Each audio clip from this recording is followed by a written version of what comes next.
Авиакомпания «Полярные авиалинии» открывает сезон социально значимых маршрутов по направлениям из Магана, Сангар и Ленск-Витим. Летать будут 3 раза в неделю. Также с 1 января «Полярные авиалинии» выполняют социально значимые дотационные рейсы внутри районов на воздушных судах Ми-8, Ан-2, Ан-3 и Пилатус ПС-6.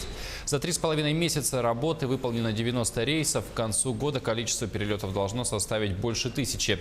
Основной пик перелетов приходится на летний период, к которому воздушные суда и экипажи авиакомпании готовы в 100% объеме. Сейчас они выполняют полеты в Нижнеколымском, Булунском, Устьянском, Момском и Ленском районах.